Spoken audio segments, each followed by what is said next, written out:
আপনি কখনো কোনো স্বর্ণকারকে দেখেছেন? সোনা তারই হয়, গয়না বানানোর শিল্প তারই হয়। তাও ও বারবার সোনাকে গরম করে, হাতুড়ি নিয়ে বারবার তার উপরে প্রহার করে। কিসের জন্য?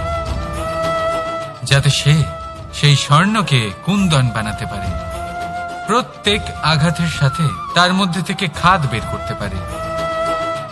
একজন বিবেকশীল ব্যক্তিরও এটা করা উচিত, যাতে এই সংসার আপনাকে আঘাত করার আগে আপনি নিজের মধ্যে থাকা দোষগুলো বহিষ্কার করে দিন। হয়তো একটু কষ্ট হতে পারে, কিন্তু এ অবশ্যই করবেন। যদি আপনি কুন্দন হতে চান, তাহলে নিজেকে নিজের স্বর্ণকার অবশ্যই হতে হবে। রাধা রাধা। এই সংসারে কিছু মানুষের তীব্র বাসনা থাকে, সে নিজেকে বিনাশ করতে চায়।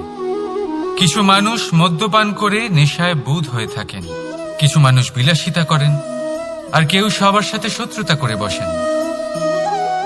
যদি আপনি নিজের বিনাশই চান, তাহলে এইসব করার প্রয়োজনই নেই। শুধু একটু অহংকার পোষণ করুন।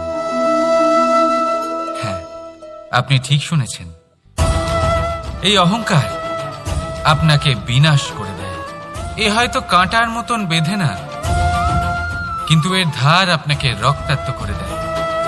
আস্তে আস্তে আপনার প্রিয়জন, আপনার বন্ধু, আপনার আত্মীয়, যাদের আপনি ভালোবাসেন, তাদের সকলকে আপনার থেকে দূরে করে আপনাকে একা করে দেয় এই অহংকার। যদি আপনি এই জীবনে বাঁচতে চান, তাহলে বিনম্র হতে শিখুন। আর যদি আপনি নিজের বিনাশ চান, তাহলে অহংকার পোষণ করতে শিখুন। সিদ্ধান্ত হলো আপনার, এই জীবন হলো আপনার। রাধা রাধা। দেখুন এই ঘাসকে, কত কোমল, কত মধুর। যদি এই ঘাসের ওপর হাঁটেন, তাহলে পায়ে ব্যথা কখনোই হবে না। এর উপরে শুয়ে পড়লে মিষ্টি ঘুম চলে আসবে। কিন্তু এই ঘাসকেই যদি আপনি ঠিক করে না ধরেন, তাহলে এতে আপনার আঙুলও কেটে যেতে পারে। এই নরম ঘাসই আপনাকে আঘাত দিতে পারে। ঠিক এইভাবেই প্রত্যেক ব্যক্তি যিনি ধর্মের পথে চলছেন, তিনি আঘাত পেতে পারেন, যদি ওনার ধর্মের সম্পূর্ণ সত্য, তার আসল স্বরূপের বিষয়ে জ্ঞান না থাকে। তাই জীবনে যে কোনো বস্তু, ব্যক্তি বা সুযোগ আসে, তাহলে তার শক্তির বিষয়ে, তার দুর্বলতার বিষয়ে প্রথমে তথ্য সংগ্রহ করবেন, তারপরেই সিদ্ধান্ত নেবেন। যদি এরকম করেন, তাহলে সাফল্য অবশ্যই আসবে। রাধা রাধা। হাতের কত রকম রূপ হয়। কিছু স্নেহের সাথে আপনাকে স্পর্শ করে, তো কিছু প্রহার হিসেবে বর্ষিত হয়। কিছু বন্ধুত্বের নামে আপনার দিকে অগ্রসর হয়, তো কিছু শত্রুতার দিকে আপনাকে টেনে নিয়ে যায়। কিন্তু কখনো ভেবে দেখেছেন যে কোন হাত বেশি মূল্যবান? যখন আপনি সফল, যখন আপনি ভালো কাজ করেন, তখন কিছু হাত আপনার জন্য করতালি দেয়, আর কিছু হাত এমন হয় যা আপনার কাঁধ স্পর্শ করে যখন আপনি জীবনে সব থেকে অসফল হন, যখন আপনি ভেঙে পড়েন। তাই করতালি দেওয়া সেই হাত, আপনার প্রশংসা করা সেই হাত, তার থেকে অনেক বেশি দামি সেই হাত যা আপনাকে তখন আশ্বস্ত করে যখন আপনি এমন সময় কাটাচ্ছেন যা আমরা কেউ কাটাতে চাই না। সেটা আপনার সম্বল হয়ে ওঠে, আর এই সম্বলই আপনাকে জীবন অতিবাহিত করার শক্তি প্রদান করে। তাই একে অপরের সম্বল হয়ে থাকবেন, জীবনে সব সময় ভালো থাকবেন। রাধা রাধা। মানুষ, প্রত্যেক মানুষ কাউকে ভালোবাসে, কাউকে ঘৃণা করে, কাউকে সম্মান করে, আবার কাউকে তিরস্কারও করে। মানুষ সবকিছু হতে পারে, সুস্থও হতে পারে, রোগীও হতে পারে, ধনীও হতে পারে, নির্ধনও হতে পারে, বন্ধুও হতে পারে, আবার শত্রুও হতে পারে। যদি কিছু না হতে পারে, তা হলো অস্পৃশ্য, অচ্ছুত। ভগবানের কাছে সব থেকে বড় পাপ এই যে মানব শরীর তা ঈশ্বর প্রদত্ত, তা তার মন্দির। প্রত্যেক শরীরে ব্রহ্মদেব বাস করেন, তাই শরীরের অপমান করা, সেটা ছোঁয়া থেকে দূরে থাকা, এটা কখনো করবেন না। এই জীবনে ছুত অছুত কখনো বিচার করবেন না। পরমেশ্বর যা দিয়েছেন তার সম্মান করতে শিখুন। আর আসুন আমার সাথে ভালোবেসে বলুন, রাধা রাধা। প্রেম আর চাওয়া একই মনে হয়, তাই না? কিন্তু আসলে এরা আলাদা। এদের মধ্যে অনেক তফাৎ আছে। দেখতে গেলে প্রেম আর চাওয়া কখনোই এক হতে পারে না। এবার যদি আপনাকে আমি এক উদাহরণ দিই, যদি আপনি এই ফুলকে চান, তাহলে আপনি এটাকে তার ডাল থেকে ছিঁড়ে আপনার কাছে রেখে দেবেন। কিন্তু যদি আপনি একে ভালোবাসেন, তাহলে আপনি প্রতিদিন এসে এটার শিকড়ে জল দেবেন, যাতে সে আরো প্রস্ফুটিত হয়। শুধু এটাই তফাৎ চাওয়া আর প্রেমের মধ্যে। চাওয়া স্বার্থ হয়ে ওঠে, যেখানে প্রেম, প্রেম পরমার্থ হয়ে ওঠে। তাই কাউকে না চেয়ে ভালোবাসুন, জীবন ধন্য হয়ে উঠবে। রাধা রাধা। কখনো কোনো বাচ্চাকে দেখেছেন? কত কিছু ঘটতে থাকে তার জীবনে। শৈশব থেকে বেড়ে ওঠা অবধি অসংখ্য অনুভূতি অনুভব করে সে। কখনো পড়ে যায়, কখনো আহত হয়, কখনো জ্ঞান লাভ করে, কখনো কষ্ট সহ্য করে, তো কখনো আনন্দ উপভোগ করে। কিন্তু মনে রাখে সে শুধুমাত্র আনন্দের মুহূর্তগুলি। এবার শুধু একবার আপনার জীবনের প্রারম্ভের দিকে তাকিয়ে দেখুন, আপনার শৈশবে তাকিয়ে দেখুন। আপনি দেখবেন বেশিরভাগ যেসব স্মৃতি আপনার মনে আছে, সেগুলি সমস্ত ভালো মুহূর্তের, খারাপ মুহূর্তের নয়।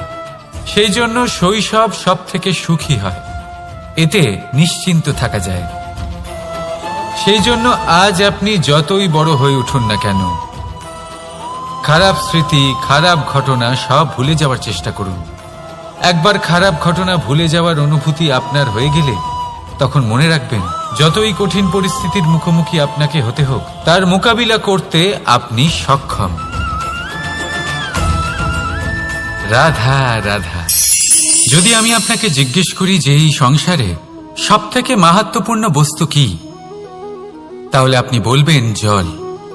আর একদম ঠিক বলবেন। কিন্তু কোন কারণে? এই জন্য যে সে আমাদের জীবন দান করে? এই জন্য যে সে আমাদের তৃষ্ণা মেটায়? নাকি এই জন্য যে আমাদের দৈনিক কাজ থেকে শুরু করে আমাদের মৃত্যু অবধি কাজে আসে, সব কাজে আমাদের সাহায্য করে? না, এর পেছনে একটা কারণ হলো জলের প্রকৃতি। ভেবে দেখুন, সমুদ্রের এই জল সূর্যের তাপ সহ্য করে বাষ্পীভূত হয়, তারপর উপরে গিয়ে মেঘে পরিণত হয়, তারপর সেই মেঘ রূপে প্রবাহিত হয়ে কোনো পর্বতের সাথে ধাক্কা খেয়ে বর্ষা হয়ে এই পৃথিবীতে বর্ষিত হয়। আর এই পৃথিবীর ধূলিকণা এর মাটিকে নিজের মধ্যে ধারণ করে। মানুষের দ্বারা, অন্য প্রাণীর দ্বারা যে ময়লা ছড়িয়ে পড়েছে তাকে নিজের মধ্যে ধারণ করে, আর তারপর ফের অগ্রসর হয়ে পড়ে সমুদ্রের দিকে, সমুদ্রে মিশে যায়। কিন্তু তবুও আবার বাষ্পীভূত হওয়ার সময় সেই ময়লাকে সে সেখানেই ফেলে যায়, সেই ময়লাকে নিজের সাথে নিয়ে যায় না। ব্যাস, এটাই জলের প্রকৃতি, যা তাকে মহান করে তোলে। আপনিও আপনার জীবনে আপনার কর্ম করুন, মহান কর্ম করুন, ভালোভাবে করুন। কিন্তু সেই কর্মের সাথে যে অহংকার আসে, সেটা নিজের মধ্যে প্রবেশ করতে দেবেন না। তার থেকে ওপরে উঠুন। আপনি নিজেকে জলের মতো হালকা অনুভব করবেন। রাধা রাধা। চিন্তা। সবাই বলে চিন্তা করা উচিত নয়, কিন্তু চিন্তা সবাই করে। যিনি বৃদ্ধ ব্যক্তি হন, তিনি নিজের অতীতের সাথে বর্তমানের তুলনা করে চিন্তিত থাকেন। একজন যুবক ব্যক্তি ভবিষ্যতের বিষয় চিন্তা করে, নিজের লক্ষ্য কিভাবে পূরণ করা যায় সেই চিন্তায় মগ্ন থাকে। শুধু একজন বালক একজন বালকের না তো তার ভবিষ্যতের চিন্তা থাকে আর না অতীতের দুঃখ থাকে। আর এরকম কেন? কারণ সে শুধুমাত্র বর্তমান নিয়ে ভাবে, আর তাই সে সব থেকে বেশি সুখী। তাই মনে রাখবেন, যদি আপনি আপনার বর্তমানের বিষয়ে ভাবেন, তাতে বাঁচেন, সেটাকে ঠিক রাখেন এবং সেটাকে আরো ভালো করে তোলেন, তাহলে আপনার অতীত আর আপনার ভবিষ্যৎ আপনা থেকেই ঠিক হয়ে যাবে। আসুন আমার সাথে ভালোবেসে বলুন, রাধা রাধা। এই সংসারে যেই জন্মগ্রহণ করে কিছু না কিছু অবশ্যই শেখে এবং তার জন্য থাকে তার গুরুর অবদান। এবার এই গুরু কে হবেন তা আমরা নির্বাচন করি। হয়তো তিনি আমাদের মাতা পিতা হতে পারেন, হয়তো বন্ধু হতে পারেন, হয়তো দাদাও হতে পারেন, আদর্শ হতে পারেন, বা হয়তো গুরুকুলের শিক্ষাকর্তা গুরুও হতে পারেন।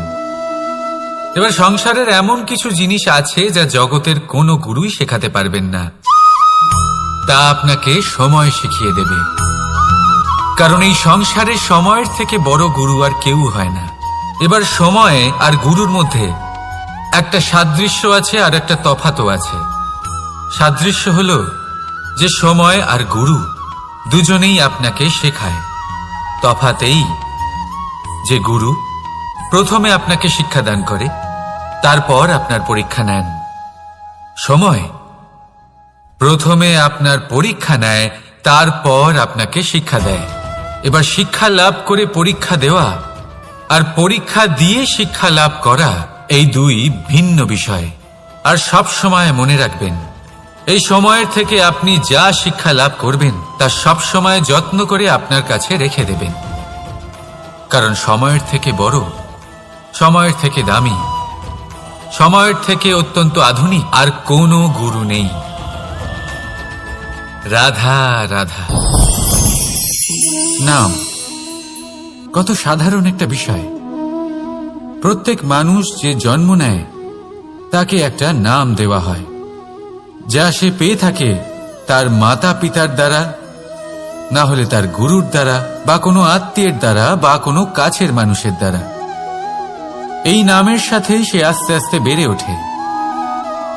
কিন্তু এটাই কি সেই নাম? এই নামই কি সবকিছু? কখনোই নয়। একটা নাম সেটা যা আপনি জন্মের সময় লাভ করেন, যে নামে আপনি কর্মের পথে অগ্রসর হন। আরও একটা নাম সেটা যা আপনি আপনার কর্মের দ্বারা অর্জন করেন। আর এই নামেই আপনাকে সবাই যুগ যুগ ধরে মনে রাখে। আপনার আসল নাম সেটা নয় যা আপনাকে জন্মের সময় দেওয়া হয়েছিল। আপনার আসল নাম সেটা যেটা আপনি আপনার কর্ম দ্বারা লাভ করেছেন। কারণ সেই লাভের পেছনে প্রচুর প্রয়াস লুকিয়ে থাকে, অনেক পরিশ্রম লুকিয়ে থাকে। কিন্তু যদি আপনি চান যে মানুষ আপনার নাম মনে রাখে, তাহলে আপনাকে কর্মের পথে অগ্রসর হতেই হবে। শুভ কর্ম করতে হবে, অনর্গল চেষ্টা করে যেতে হবে, মহান কাজ করতে হবে। আর বিশ্বাস করুন, আপনি একটা মহান নামের ফল অবশ্যই লাভ করবেন। রাধা রাধা। মানুষ এক সামাজিক প্রাণী। সমাজে ঘোরাফেরা করে, অন্য মানুষ খুঁজে বেড়ায়, সম্পর্ক তৈরি করে, সেটাকে গড়ে তোলে, সুখ দান করে, সুখ লাভ করে, নিজের দুঃখকে কম করে। কিন্তু একটা জিনিস সে বোঝে না, কোন ব্যক্তি আপন আর কোন ব্যক্তি পর।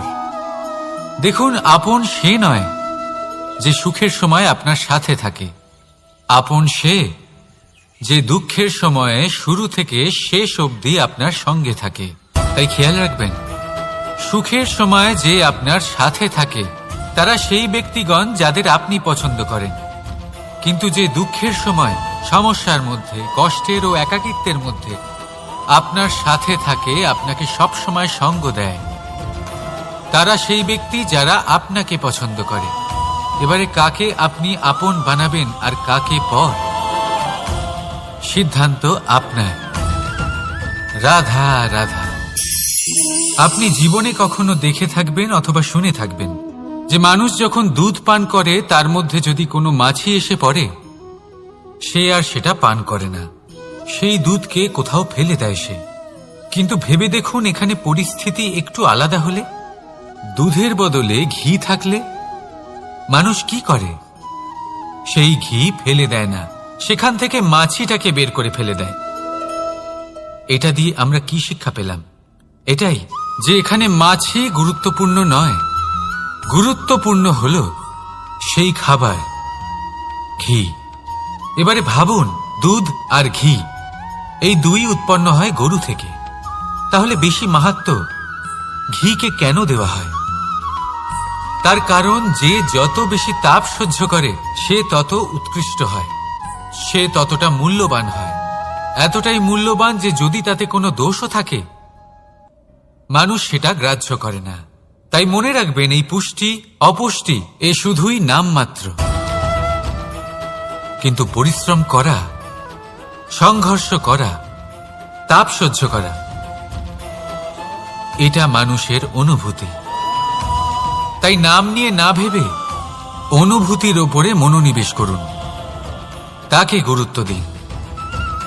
আর আসুন আমার সাথে ভালোবেসে বলুন, রাধা রাধা।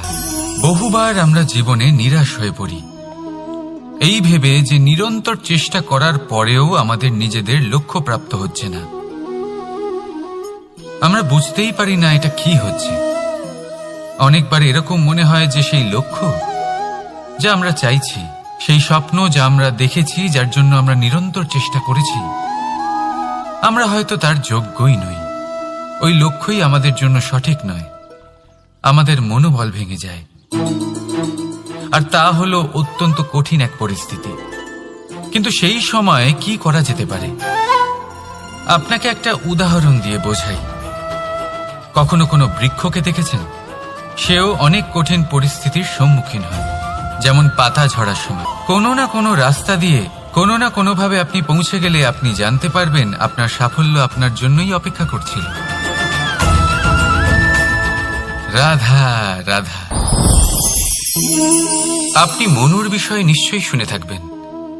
ওনাকে একটা সুযোগ দেওয়া হয়েছিল, হয় উনি নিজের হালের রক্ষা করবেন, নয় এই সৃষ্টিকে আসন্ন প্রলয়ের হাত থেকে বাঁচানোর জন্য নৌকার নির্মাণ করবেন।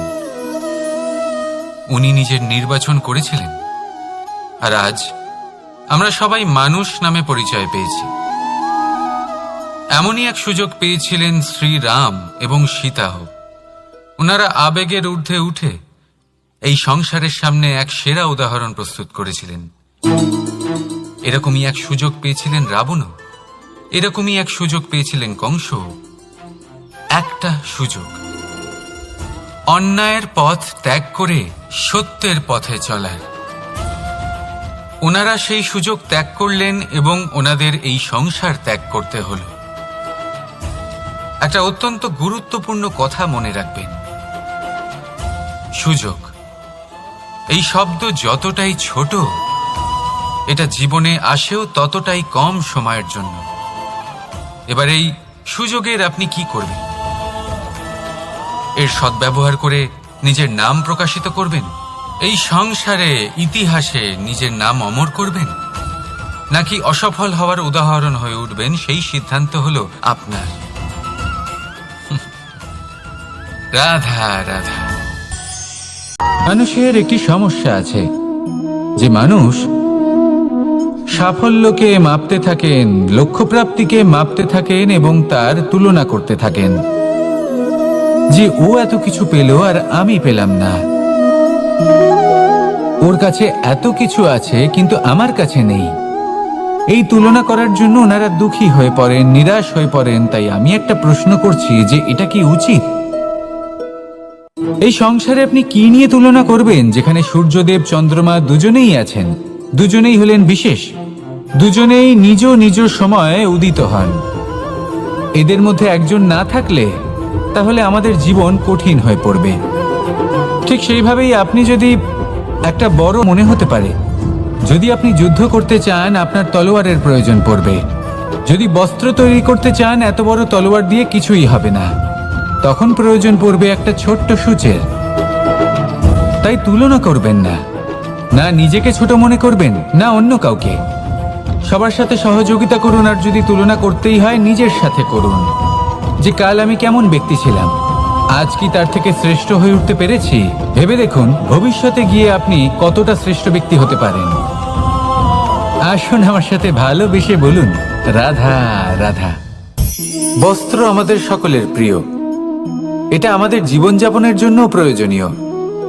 আমরা সবসময় চেষ্টা করি সেই বস্ত্র পরতে যা পরলে আমাদের দেখতে ভালো লাগে। কিন্তু কখনো এই কথা ভেবে দেখেছেন যে কিছু বস্ত্র যদি স্বচ্ছ হয় তাহলে তা পুরনো হলেও দেখতে ভালো লাগে? ঠিক তেমনই যেমন কোনো খাবার যদি মশলাদার না হয়, অত্যন্ত সুস্বাদু নাও হয়, কিন্তু যদি তা গরম হয়, টাটকা হয়, তাহলে খেতে ভালোই লাগে। ঠিক সেইভাবেই যদি কোনো ব্যক্তি সুন্দর নাও হয় কিন্তু তার কথা খুবই মধুর হয়, তাহলে সেই ব্যক্তি সকলের প্রিয় হয়। কোনো ব্যক্তি যদি ধনবান নাও হন কিন্তু তিনি যদি গুণী হন, তাহলে এই সংসারে সম্মান লাভ করেন। সেই জন্য কখনো এই বিষয়ে দুঃখ পাবেন না যে আপনার কাছে ভৌতিক স্বাচ্ছন্দ্য নেই। আপনার কাছে সব থেকে বড় বস্তু, সব থেকে মূল্যবান বস্তু যেটা আছে সেটা হলো আপনার আত্মা, আপনার মন, আপনার বিচারধারা, আপনার গুণ, আপনার কথা। এগুলো সবসময় শুভ রাখুন এবং সবসময় নিজের সাথে রাখুন। এই জীবন সফল হবে এবং প্রেমময় হয়ে বলে উঠবে, রাধা রাধা। নন্দ বাবাও খেলার ছলে খুব বড় বড় শিক্ষা দিতেন। অনেকদিন আগেকার কথা, বাবা আমার জন্য একটা মানচিত্র নিয়ে এলেন। এটা ছিল জম্বু দ্বীপের মানচিত্র, ঠিক যেন একটা ধাঁধা যা টুকরো টুকরো করে বিভিন্ন দিকে ছড়ানো, যেগুলোকে আমায় জুড়তে হতো। ব্যাস শুধু এটুকুই ছিল আমার কাজ। আমি বারবার প্রচেষ্টা করলাম কিন্তু বারবার অসফলই রয়ে গেলাম। বাবা এটা দেখলেন এবং হাসলেন। বাবা বললেন, একটা কাজ করো, এই প্রত্যেকটি অংশকে উল্টে রাখো। আমিও উল্টে রাখলাম। তারপরে দেখলাম প্রত্যেক অংশে মানুষের শরীরের কোনো না কোনো অংশ চিহ্নিত। কোথাও হাত আছে, পা আছে, কোথাও মুখ আছে। বাবা বললেন যে এবার এটা জুড়তে চেষ্টা করো। আমিও জুড়ে দিলাম। মানুষের মানচিত্র পূর্ণ হলো। এবার বাবা বললেন, এটা উল্টে রাখো, মানচিত্র পূর্ণ আকার ধারণ করেছে। আমি বললাম, ঠিক আছে। আমি উল্টে রাখলাম, দেখলাম জম্বুদ্বীপের মানচিত্র পূর্ণ হয়েছে। বাবা বললেন, যদি দেশকে সফল করে তুলতে চাও, শক্তিশালী করতে চাও, স্থির বানাতে চাও, তাহলে সবার আগে দেশবাসীকে একত্রিত করতে শেখো। সকল সৈন্যগণ যখন একজোট হয়ে দাঁড়াবে তখন দেশের শক্তি আরো বেড়ে যাবে।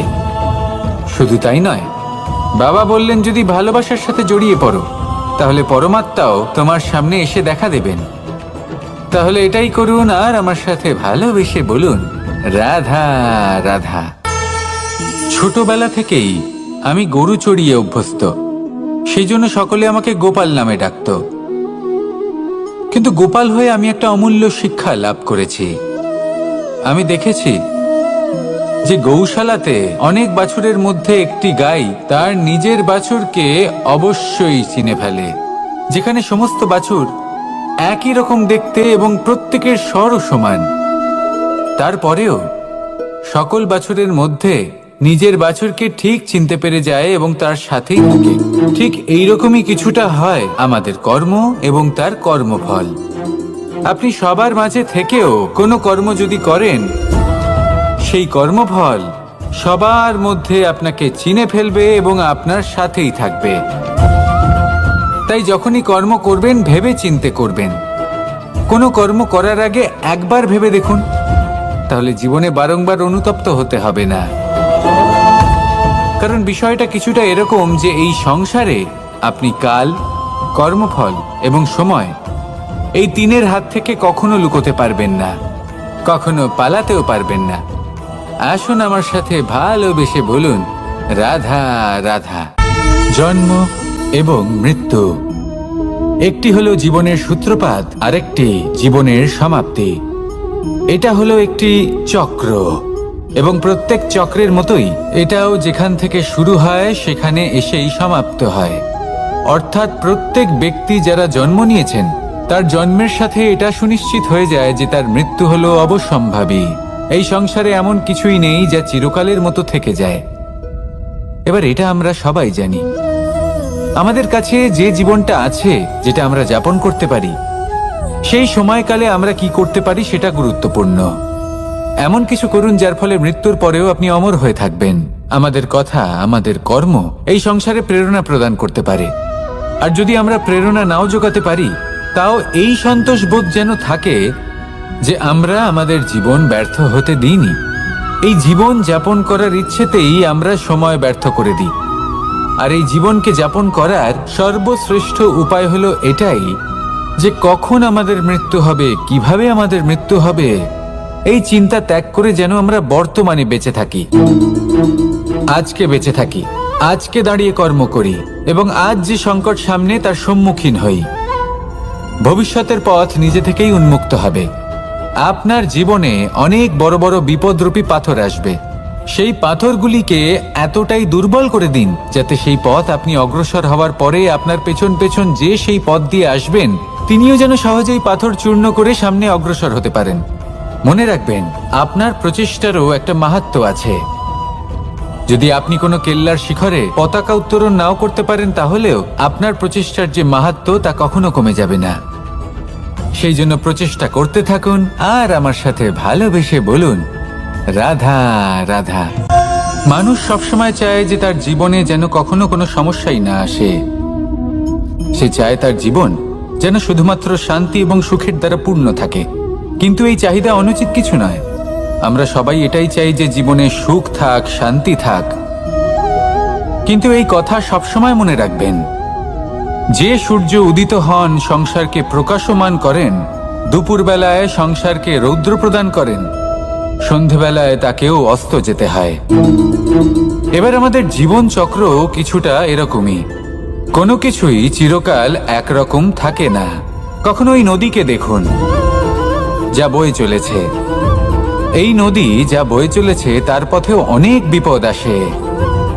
বড় বড় পাথরের সম্মুখীন হয়ে তাকেও সামনে এগিয়ে যেতে হয়। একটি পুকুর যা চারদিক থেকে ঘেরা, তার জীবনে কিন্তু কোনো সমস্যা নেই। কিন্তু এই সংসারে পুকুরের পুজো করা হয় না, পুজো করা হয় নদীকে। মনে রাখবেন, সমস্যার ঊর্ধ্বে তিনি উঠতে পারেন যিনি সমাধি লাভ করেছেন, যিনি এই সংসারেই নেই।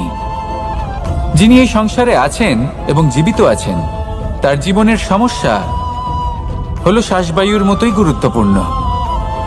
আসুন আমার সাথে ভালোবেসে বলুন, রাধা রাধা। বন হলো আমাদের সবারই প্রিয়।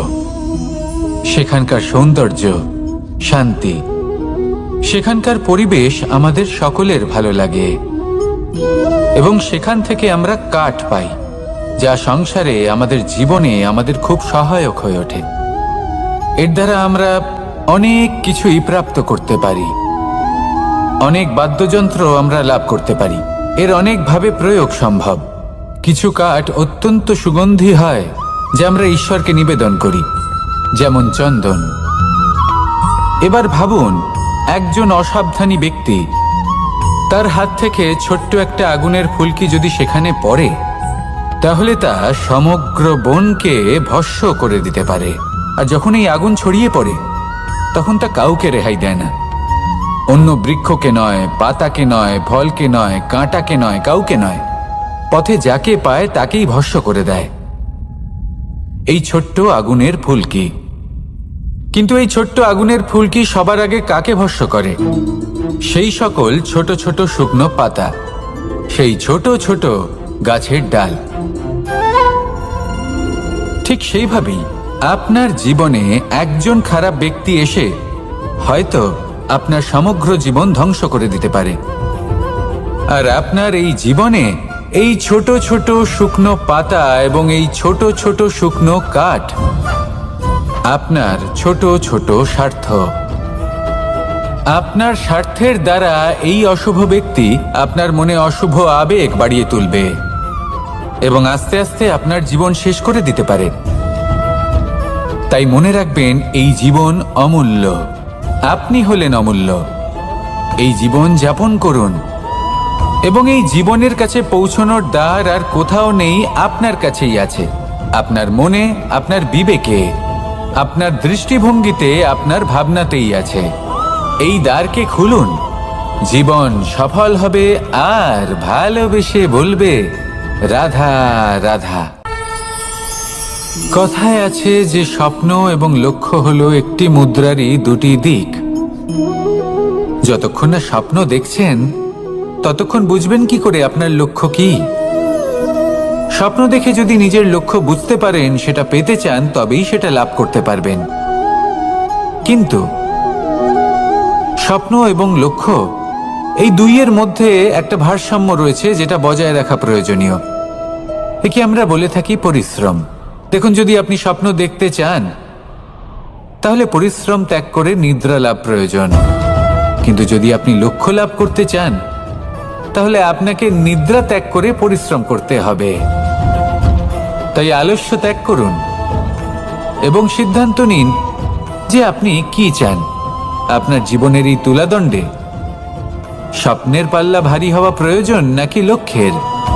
আমার মতে এই দুইয়ের মধ্যে যদি ভারসাম্য বজায় রাখেন তবে পথ নিজে থেকেই সামনে আসবে। শুধু সেই পথে অগ্রসর হতে থাকুন এবং আমার সাথে ভালোবেসে বলুন রাধা রাধা। আমরা সবাই জীবনে সুখ লাভ করতে চাই।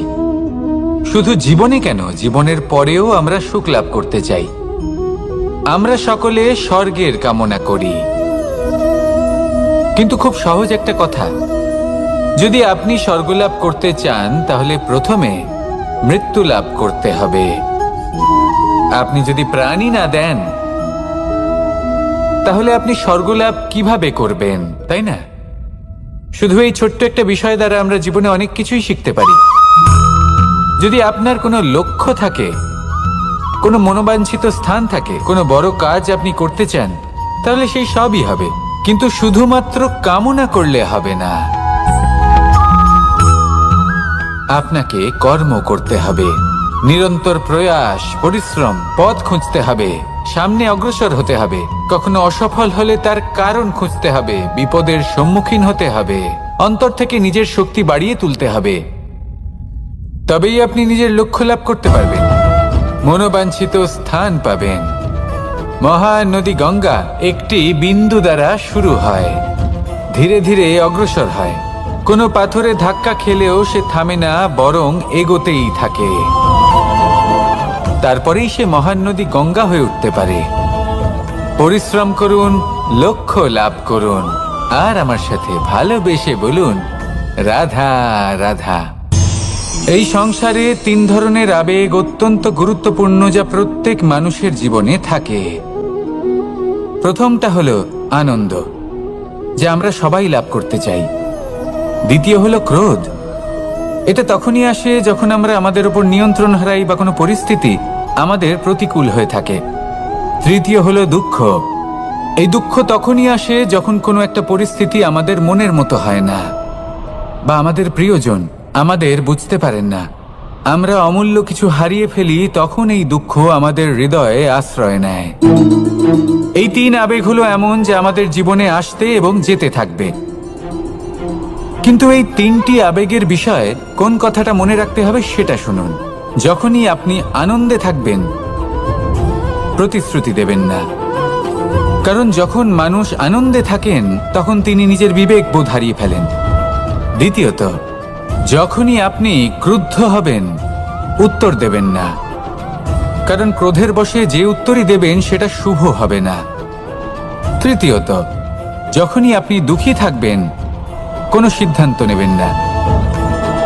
তখন নিজের মনের ওপর, নিজের কর্মের ওপর, নিজের ওপর নিয়ন্ত্রণ রাখতে চেষ্টা করুন। যদি এই তিনটি আবেগের ক্ষেত্রে এই জিনিসগুলো মনে রাখেন তাহলে জীবনে কখনো আক্ষেপ করবেন না। আসুন আমার সাথে ভালোবেসে বলুন রাধা রাধা। আমাদের মধ্যে বেশিরভাগ মানুষ কোনো না কোনো মহাশক্তির উপস্থিতিকে বিশ্বাস করেন। আমরা মনে করি যে এ হলো সেই মহাশক্তি যার প্রভাব, যার কৃপা চিরকাল আমাদের উপর বজায় থাকে। আমাদের কর্মের ওপর, কর্মফলের ওপর চিরকাল তার দৃষ্টি থাকে। আমাদের মধ্যে কেউ একে ঈশ্বর মনে করেন, কেউ বা প্রকৃতি মনে করেন, বা কেউ কোনো গৃহপালিত পশুর মধ্যে মহাশক্তির দর্শন লাভ করেন, বা কেউ কোনো বস্তুর মধ্যে। প্রত্যেকের নিজস্ব বিশ্বাস আছে, কিন্তু সেই শক্তির থেকে আশীর্বাদ লাভের জন্য বা কোনো ইচ্ছে পূরণের জন্য আমরা কখনো না কখনো মন্দিরে যাই। এই মন্দির শব্দের সূত্রপাত কিভাবে আগে সেটা বুঝে নেওয়া যাক। মন্দির এই শব্দের আরম্ভ হলো মনের দ্বারা, কিন্তু বেশিরভাগ মানুষ যখনই মন্দিরে যান কোনো ইচ্ছে পূরণের জন্য বা ইচ্ছে পূরণ হওয়ার পরে ধন্যবাদ দেওয়ার জন্য, তখন তিনি শুধুমাত্র শারীরিকভাবে সেখানে উপস্থিত থাকেন। তার মন তো সাংসারিক কাজের মধ্যেই ঘোরাফেরা করতে থাকে, তাই না? তাহলে বলুন, এর অর্থ কি? যদি আপনি মন্দিরে নিজের মনকেই না নিয়ে যান, তাহলে তার কি লাভ হবে? মন্দিরে গিয়ে নিজের মনকে ঈশ্বরের চরণে পূর্ণরূপে সমর্পণ করুন। নিজের মন থেকে ঈশ্বরের আরাধনা করুন, আর এই মন থেকেই বলুন রাধা রাধা। মানুষ শুধুমাত্র দুই ধরনের ব্যক্তির সামনেই নত হন। একজন হলেন তিনি যাকে তিনি সম্মান করেন, আর আরেকজন যাকে তিনি ভয় পান। এবার কোনো ব্যক্তি যদি আপনার সামনে নত হন, তাহলে তার পেছনের কারণ কি? আপনার প্রতি সম্মান নাকি আপনার প্রতি ভয়? সেটা আপনাকেই বুঝতে হবে। যদি আপনি এমন মনে করেন যে তাতে কি যায় আসে, ভয় হোক বা সম্মান, কেউ আমার সামনে নত তো হচ্ছেন, যদি এটা আপনার চিন্তা ভাবনা হয়, তাহলে আপনাকে মনে করিয়ে দিই, এই সময় বদলাতে বেশি সময় লাগে না। আজ যে ব্যক্তি আপনাকে দেখে ভয় পাচ্ছে, কাল এই ভয়ের সমাপ্তিও ঘটতে পারে। আবার এমনও হতে পারে যে তার কাছে অত্যাধিক শক্তি চলে এলো। অনেক কিছুই হতে পারে। তাই মনে রাখবেন, যে মাথা ভয়ের কারণে নত হয় তা সময় এলে সবার আগে বিরোধিতা করতে পারে, আর যে মাথা সম্মানের কারণে নত হয় আপনার জন্য নিজের শিরচ্ছেদও সে করতে পারে। তাই সকলকে আপন করে নিন, কিন্তু ভয় প্রয়োগ করে নয়। কর্ম করুন এবং সম্মান অর্জন করুন। শুধু এটাই করুন, আর আমার সাথে ভালোবেসে বলুন রাধা রাধা। সূচের শেষে একটি ছিদ্র থাকে, যার দ্বারা আমরা এই সুতো পরাতে পারি, আর তারপর সূচের সাহায্যে এই সুতো দিয়ে বস্ত্র সেলাই করা যায়। কিন্তু যদি সুতোটা সোজা করে ধরা না হয়, তাহলে সূচে কখনো এই সুতো পরানোই সম্ভব নয়। যদি এতে কোনো গিঁট পড়ে, তখন তা কখনোই এই ছিদ্র দ্বারা প্রবেশ করা সম্ভব নয়। ঠিক এইভাবেই যদি আপনি কারোর জীবনে প্রবেশ করতে চান, কারোর অন্তরে প্রবেশ করতে চান, তাহলে আপনাকেও সহজ থাকতে হবে। এতে কোনো গিঁট থাকলে চলবে না, অর্থাৎ মনে যাতে কোনো মালিন্য না থাকে, যেন কোনো কুচিন্তা না থাকে। যদি এসব থাকে, তাহলে আপনি কখনো কারোর জীবনে প্রবেশ করতে পারবেন না। আর যদি কোনোভাবে আপনি প্রবেশ করেও যান, তাহলে তার মনে ঘর করতে পারবেন না। নিজেকে এই সুতোর মতন করে তুলুন, সহজ। মনে যেন কোনো কুচিন্তা না থাকে, সবার প্রতি যেন সদ্ভাবনা থাকে, শুভ চিন্তা থাকে। এমনটা করতে থাকুন। এমন একটা দিন আসবে যেদিন এই সমস্ত সংসারের ব্যক্তির মনে আপনি বাস করবেন, আর তখন এই মন প্রসন্ন হয়ে বলবে রাধা রাধা। সূর্য হলেন আমার অত্যন্ত প্রিয়। প্রতিদিন আমাকে নতুন শিক্ষা দিতে থাকেন। একবার সূর্যকে দেখুন। 4 প্রহর পর্যন্ত উনি অন্ধকার সহ্য করেন, তারপর আস্তে আস্তে উদিত হন। প্রথমে লাল, তারপর গেরুয়া, তারপর শ্বেত বর্ণ ধারণ করেন। আস্তে আস্তে আকাশে উদিত হন, আর তারপর সমস্ত সংসারে প্রকাশমান হয়ে উঠবেন। এ হলো সূর্যের তপস্যা, তার ধৈর্য, তার প্রতীক্ষা, তার পরিশ্রম, যার ফলে উনি সংসারে সর্বোচ্চ স্থান অধিকার করেছেন। যদি আপনিও এই সংসারে সূর্যের মতোই মহান হয়ে উঠতে চান, সূর্যের মতো এই সংসারে সর্বোচ্চ স্থান অধিকার করতে চান, তাহলে আপনাকে